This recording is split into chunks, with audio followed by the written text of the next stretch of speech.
evaluation and review. And we considered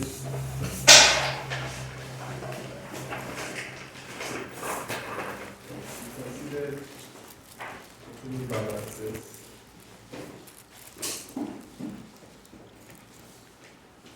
And also comparative.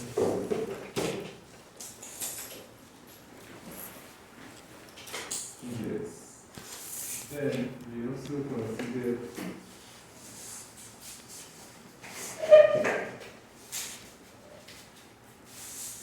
what again did we consider?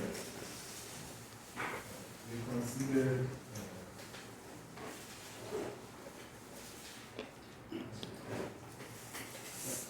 the other one was comparative and corresponding. So yes. We also considered I mentioned yesterday what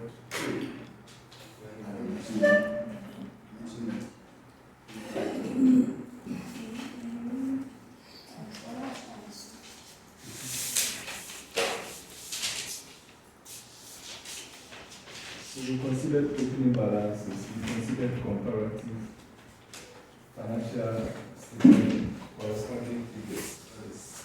Then we also considered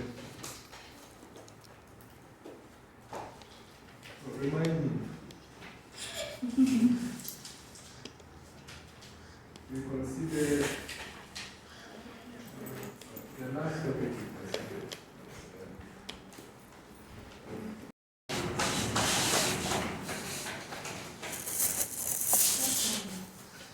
So today we will consider subsequent events and then going concern. So we will start with subsequent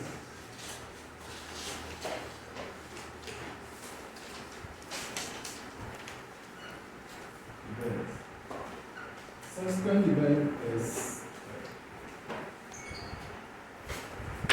governed by IAS 10. Yes, it's IAS 10. So, what are subsequent events? Since you've already done it in financial report, what are subsequent events? And even you copy reporting to, I'm sure you've done it. Subsequent events. What are subsequent events? Or what do you know about subsequent events? What have you heard about subsequent events? Okay, the events after the reporting period. Okay. Events after the reporting period. You've done well. Any other addition?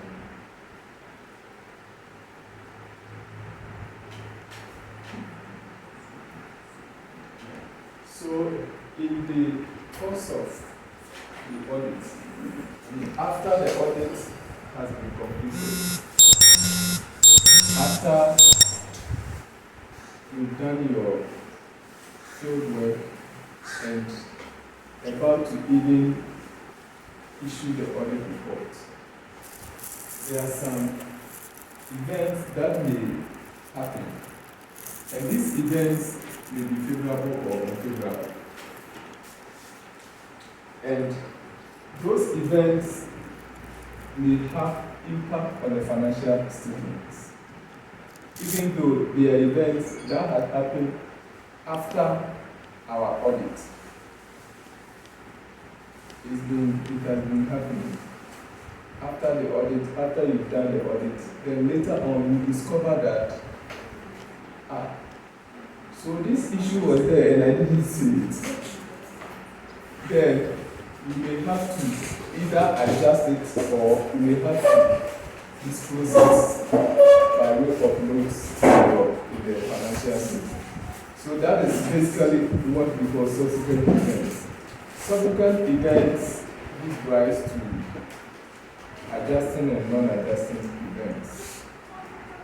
And these events may be favorable or unfavorable. They are favorable when they result in increases in assets. For instance, if there is a contingent gain, okay, you know contingent gains. If there is, let's say there is a lawsuit, and that lawsuit, it has not yet been determined, but we are sure that it will go in our favor. We are sure that it will go in our favor. That is a contingent gain or a contingent asset. But if we know this one day, we know we lose, then that is a contingent liability. So that is the unfavorable asset. So subsequent events can be favorable or unfavorable. And it can give rise to either adjusting the financial statement or disclosing the issue in a note without any form of adjustment. So now,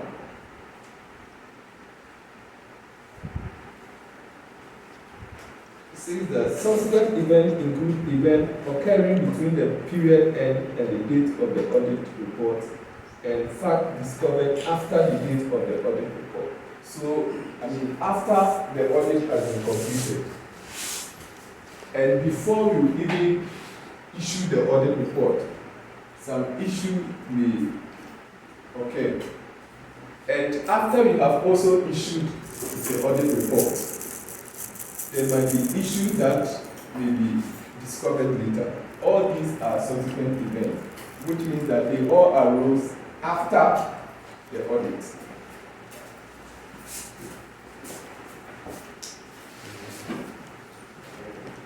Now, events after the reporting period identify two types of events. We have adjusting events and non-adjusting events. Now, adjusting events, they are events that are indicative of conditions that arose at the financial statement date. So, adjusting events, they are events that indicate conditions that exists at the financial statement date. And such event needs adjustment. So what it means is that those events, they were there. They were within the audit period. That issue was there. It was within the audit period. And later on, it was discovered after the audit period. But then the issue was there at the financial statement date. That is what we call the adjusting event. And those events, you need to adjust the financial statement. Any question? Same patrol. It's COVID by like then I'll be to me relating to say a possible subsequent year. I say to me adjusted. Okay. So the impact of COVID on financial statement. Whether let's say that during the COVID is the year 2020. Okay. So let's say that we discovered. I want to give some example. You know, when the COVID came, what are some of the interventions the government? Supply of nose mask. Supply of nose mask, food. Nose mask. Food. Okay. Training. Free electricity and free. So you see that, let's say that in the period it came in 2020. Yes. So let's say that in preparing the financial statement, let's say that there was area now government 2020 that issue this year. Omeki payment bia na aka ekabia na botua na aka what 2 years ago 2021 Otiano at the beginning of 2021. How will you adjust it? Will it be an adjusting event? It was paid after the COVID period. Will it be an adjusting event or non-adjusting event? The question is what you said. Government 2020, because of COVID, no, government undertake some intervention. If you say, or a more but if you be but supplier now for 2 so you have 50% of the cost. Continue and say within the period 2020 and your cost will see 2021. 15th January 2021 and we receive Uska and we pay supplier. So that 50% in the subsequent year, 2021, will it be an adjusting event or non-adjusting? Will it be an adjusting or non-adjusting? Adjusting. But do we have conditions upon which we base it to say because Nipa no be recognize say there is a creditor who is named government somewhere. You see why? It's not adjusting. Good to me. Okay. So because when the year end, the person was it was in our payables list. The company's name was on our payable list. So when we are using accruals, you get it. The whole amount will be regarded as cost for us, and then the half of the amount will be payables at the end of the year. So when we pay, that's why we are paid, but it doesn't. We don't have to go back and then adjust it. Okay, so because of accruals. Please say because of accrual, it is non-adjusting. So some are saying it's adjusting. Some are saying it's not adjusting. Adjusting, let me see your hand. They should also explain it. Adjusting people, let me see your hand. Not adjusting, let me see your hand.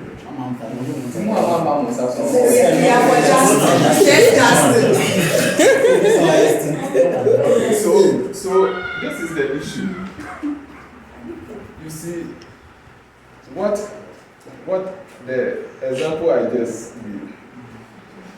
You know, financial statements, they are prepared at the end of the year. However, when there are issues that relate to a particular year and the financial statement have not yet been issued, the financial statement have not yet been issued, and there has been a subsequent event which is final payment of that amount, and the financial statement has not yet been issued, you need to adjust this. Regardless of the fact that, you are operating within that year, fine, you are operating within that year, but that payment is in respect of a previous issue that existed at the statement of financial position date. It was existing. Since a new contract and a new payment be there, that one, even though the financial statement has not yet been issued, we cannot adjust it because it arose after the reporting date. But if the payment is with respect to a previous payment, which is indicative of the event at the statement of financial position date, then that transaction needs adjustment in the financial statement. You see, me find say COVID never June, July in 2020, and our government which we have in maybe July, then back March close the accounts into we be here. It doesn't mean say there be dates, and I may you see I share a payable ledger name say they may data me use Database. but we can match. Yes, you Match match the date the payment was made. But what we are saying is that even if you use match, that one, unless you are using, let's say you are using cash basis. If you are using cash basis of accounting, if you are using cash basis of accounting, then you don't need to adjust it. Then you don't need, because if you are using cash basis, then the payment does not relate to how do we call it, 2020. So you don't need any adjustment. But you know that now nobody is using cash basis. We are using a accrual basis, and that revenue, it's just like recognizing revenue. That amount relates to 2020. It relates to 2020. And the financial statement, we have not issued it. We have not issued the financial statement. So we need to adjust it because it relates to 2020. You have to adjust it. It's just like, how do you call it? You sold some item to somebody, and the person has given you part of the money. The person has given you part of the money. Will you pay tax on the part, or will you pay tax on the full amount you sold?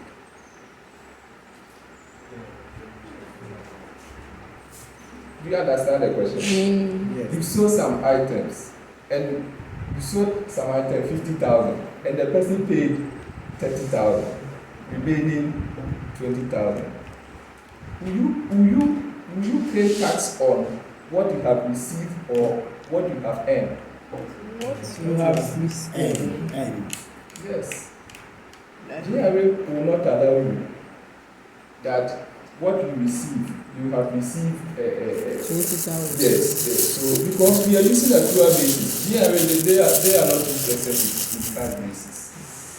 So as long as you have sold the items, your tax now they are going to supplier and yes. Nipa no wey ntua kakra still ho akomo. It's a tax yes, I know. Yes. So most of the things that we are doing, or most of the things that we do, they are all wrong. Yes. They are all not proper treatments. Yes. They are all not proper treatments. Most of the things. Just that GRA, they don't come for tax audit. When they come for tax audit, you see the taxes you pay again. Yes. So that is basically how it works. The adjustment, because it's indicative of conditions that arose at the end of the year. That issue was there. As at the end of the year, that issue was there. So as long as the financial statement has not been issued, we can adjust it. Public sectors accounts normal auditing. Yeah, 2 years, they're not feeling okay too. So those ones need the issues that's needed to be adjusted or not supposed to be. I mean, almost day 2 years, that's normal. Yes. So what we do is that most of the time, when it happens like that, you can't go back. So what we do, we have something we call prayer adjustments. So we hit the retained earnings. You know prayer adjustment. So mostly, what we do is that because the retained earning is cumulative from previous years, we hit it with those prayer adjustments. The current year. The opening balance of the retained earning. We hit it with the prayer adjustment to correct those errors or mistakes. And it's an emotional amount And how most of the time, looking at how, in fact, even if the amount is even not substantial, but you need to adjust it. Because if you go back, for instance, you have checking mathematical mistakes, the difference there 20,000.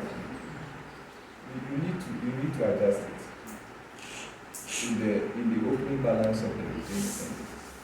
So the only thing I might data, and then we will. Okay, sometimes you may not have experienced it practically, so it may seem a little bit.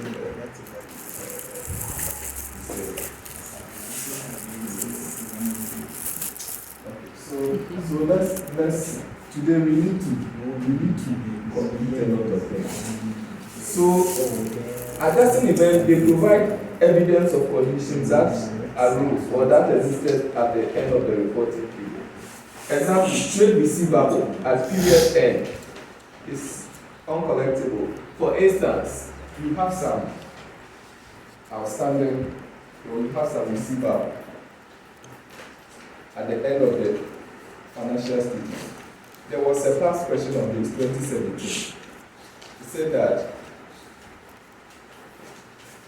I don't want to use a data. A customer owes a company. So the customer was coming to pay the amount. And on the way coming, the armed robbers attacked the customer, killed the customer, took the money. And they are asking whether this is an adjusting event or non-adjusting event.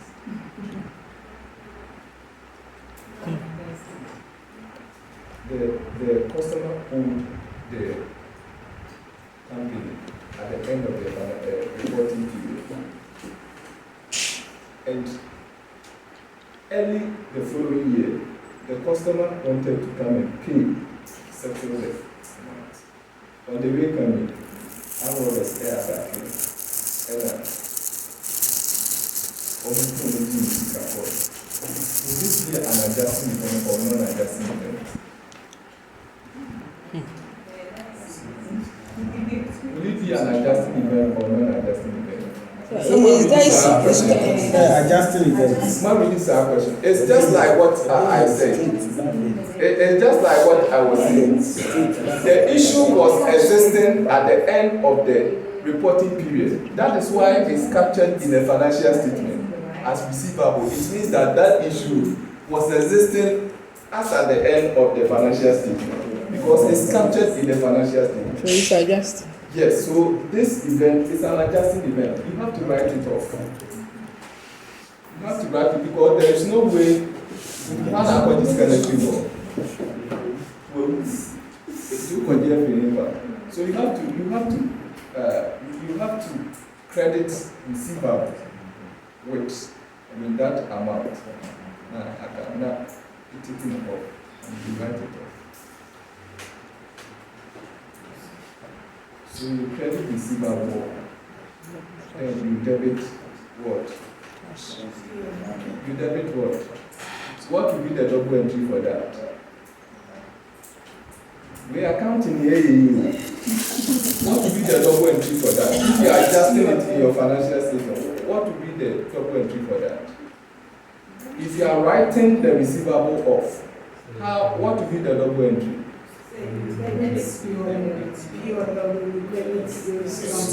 Okay, so you debit P&L with what?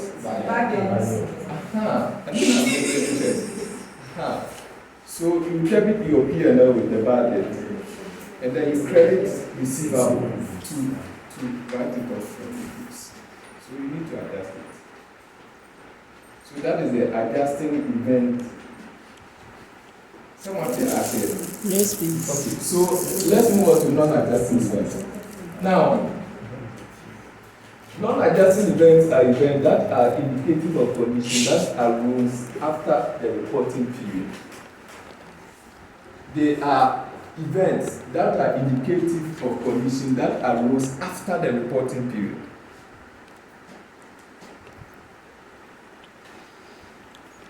So what this means is that with non-adjusting events, the issue happened after the statement of financial position date. It means that the issue was not covered as at the end of the reporting period. that issue arose after, for instance, Yapa said, the financial statement ended 31st December 2022. Then, 2nd January 2023, and there was a litigation issue. And litigation issue, no, court no anything, and a court against us. Is it an adjusting or non-adjusting? The financial statement ends 31st December 2022. As at the end of the year, 31st December 2022, there was no issue. You see, January 2023, and you need a litigation issue. A court, and a court will determine a court against us. Is it an adjustment or non-adjustment? Non-adjusting, because about after the. But Senka litigation issue, no, Senka happened in 2022, and 2023, court will determine because what 2022 dada no, and can be adjusting events.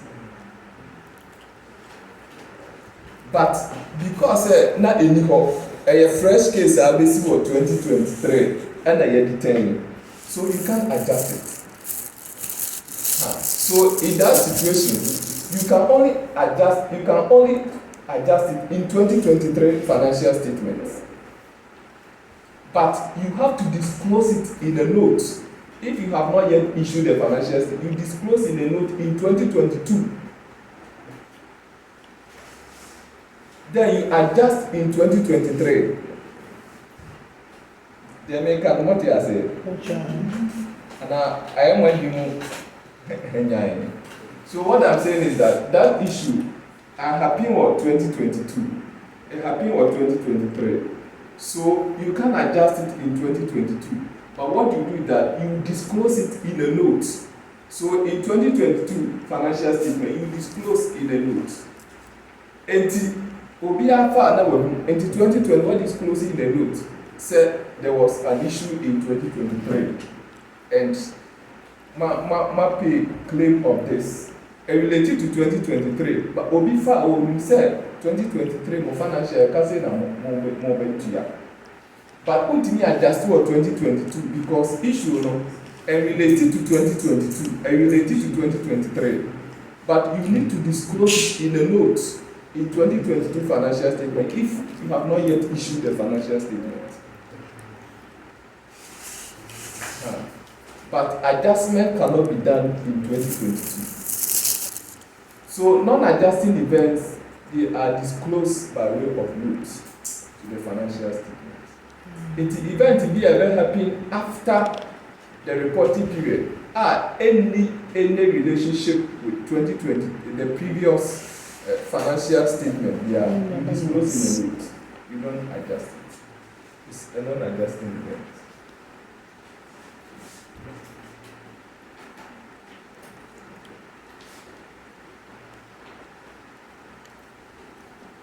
So for non-adjusting events, IAS 10 requires disclosure of the nature of the event. So that's what I was saying. So in 2022 financial statement, you need to disclose the nature of the event and its financial effects. It is the nature of the event. There was an issue.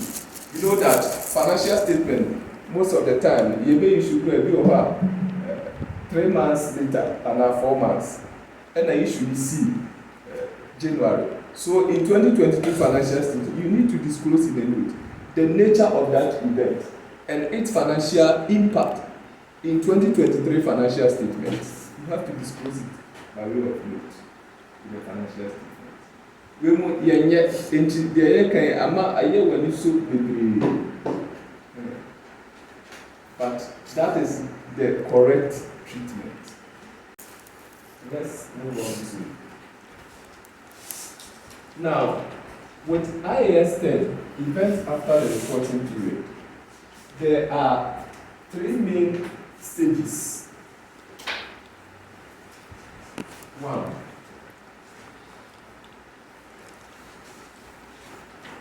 From the end of the audit period, the audit period is the reporting period.